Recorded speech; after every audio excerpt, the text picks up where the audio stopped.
চীন আমাদের উন্নয়নের ক্ষেত্রে তারা আমাদেরকে সমর্থন দিচ্ছে যে আগামী 2-1 মাসের মধ্যেই তিনি এখানে চীনা প্রতিনিধিদের পাঠাবেন যারা এই অঞ্চলে শিল্প কারখানা তৈরি করার উদ্যোগ গ্রহণ করবে। আমাদের সঙ্গে এমন একজন মেহমান আছেন যিনি সুদূর চীন দেশের বাংলাদেশের রাষ্ট্রদূত। তিনি তোমাদের জন্য এই ব্যাগগুলো পাঠিয়েছেন, এটা তার উপহার।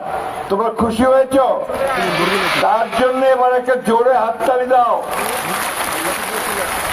তোমরা চীন দেশের নাম শুনেছ?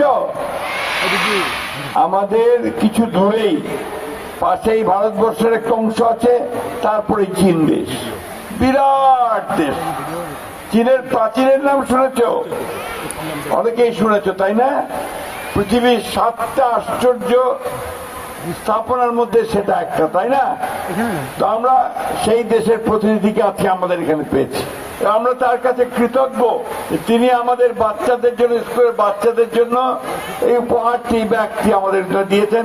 তার মধ্যে রঙের পেন্সিল আছে, আরো কি কি আছে আমি ঠিক পুরোটা জানিও না। আমি যখন তাকে এখানে আসার জন্য অনুরোধ করেছি তিনি রাজি হয়েছেন।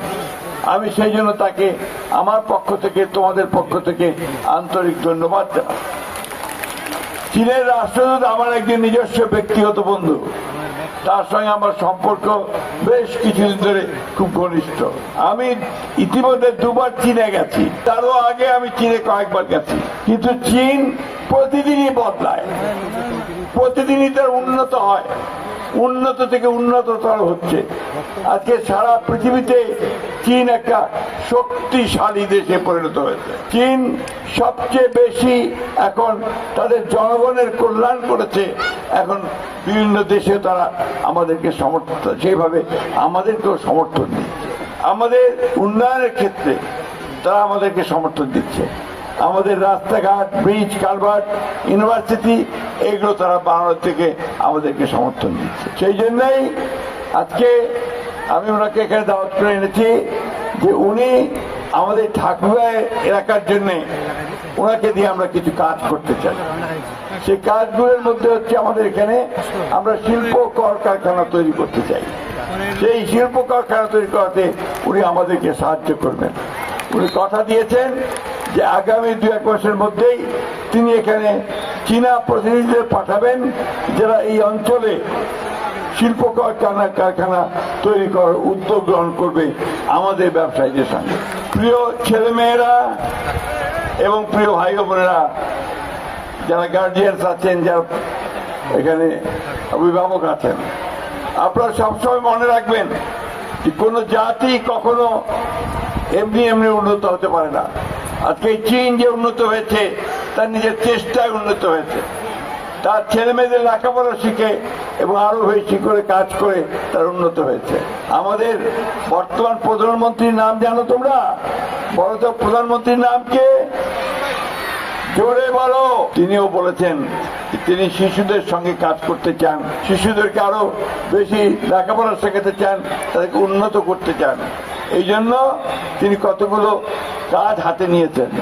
একটা হচ্ছে যে তাদেরকে লেখাপড়ার সঙ্গে সঙ্গে তিনি বলেছেন সমস্ত বাচ্চাদেরকে তিনি ইউনিফর্ম দেবেন, আবার কিটস দেবেন, এবং বাচ্চারা যেন প্রতিযোগিতা করে টিকে থাকতে পারে সেই প্রশিক্ষণ তিনি তাদেরকে দেবেন। খেলাধুলা, কালচারাল অ্যাক্টিভিটিস সব তিনি করবেন। আমি তোমাদের বেশি সময় নেব না, তোমরা অনেকক্ষণ ধরে এখানে বসে থেকেছো, এখানে অনেক গরম, সেজন্য আমি আর বক্তব্য বাড়াচ্ছি না। আমি শুধু এইটুকু বলতে চাই আমাদের শিক্ষক শিক্ষিকা যারা আছেন তাদের উদ্দেশ্যে যে আপনারা আপনাদের স্কুলের বাচ্চাদেরকে সেইভাবে তৈরি করবেন যেন তারা বড় হয়ে দেশের জন্য কাজ করতে পারে, দেশের জন্য তারা সম্পদ হতে পারে, সেভাবে কাজ করবেন। বাচ্চারাও সেভাবে কাজ করবে। আমাদের সবসময় মনে রাখতে হবে যে আমাদের নিজের পায়ে নিজেদের দাঁড়াতে হবে, তাহলেই আমরা শুধু সামনের দিকে এগিয়ে যেতে পারবো। আপনারা ইতিমধ্যেই আমাদের তারেক রহমান সাহেব সরকার গঠনের পরে ঠাকুরগাঁও ইতিমধ্যে আমরা একটা বিশ্ববিদ্যালয়ের অনুমতি পেয়েছি। এই বিশ্ববিদ্যালয়টির কাজ শুরু হয়ে গেছে। আমরা একটা মেডিকেল কলেজের অনুমতি পেয়েছি, ইনশাআল্লাহ এই মেডিকেল কলেজের কাজও আমাদের ইতিমধ্যে শুরু হবে। সেই কারণে আমরা যেন দ্রুত আমাদের অন্যান্য কাজগুলো করতে পারি, সেই ব্যবস্থাগুলো আমরা নিতে পারবো। শেষে বলতে চাই যে বাংলাদেশ চীন মৈত্রী এটা আরো দীর্ঘজীবী হোক, তাই না? তো সবাই তোমরা একটা স্লোগান দিয়ে বলবে, Bangladesh China friendship, long live Bangladesh China friendship. ঠিক আছে, long live Bangladesh China friendship. তোমাদের সকলকে অনেক ধন্যবাদ। একই সঙ্গে I want to thank his Excellency, please take your seat. I want to thank him because he has taken the trouble to travel all the way from Dhaka to his rising early morning and taking the flight here. I'm really grateful to him. এবং at the same time একই সঙ্গে আমি তার সঙ্গে যারা এসেছে তাদের প্রতি আমি গ্রেটফুল। এখানে নাফিসা একটু আসো। নাফিসা হচ্ছে আমার খুব প্রিয় একজন মেয়ে। সে চীনের মেয়ে, সে এখানে ঢাকা বিশ্ববিদ্যালয়ে পড়ে এবং আমাদের সঙ্গে সে বাংলা শিখে আমাদের কাজ করে, আমাদেরকে শেখায়। আমি তাকেও ধন্যবাদ জানাচ্ছি, তার সকল সঙ্গীকেও আমি আন্তরিক ধন্যবাদ জানাচ্ছি। সকলকে আমি আন্তরিক ধন্যবাদ জানিয়ে আবারও সকলের কোঅপারেশন চেয়ে, সহযোগিতা চেয়ে বক্তব্য শেষ করছি। সিএ ঠিক আছে। চীনা ভাষায় ধন্যবাদ হচ্ছে সিয়ে সিয়ে। সবাইকে ধন্যবাদ। তোমরা একটু জোরে সিএ বলো।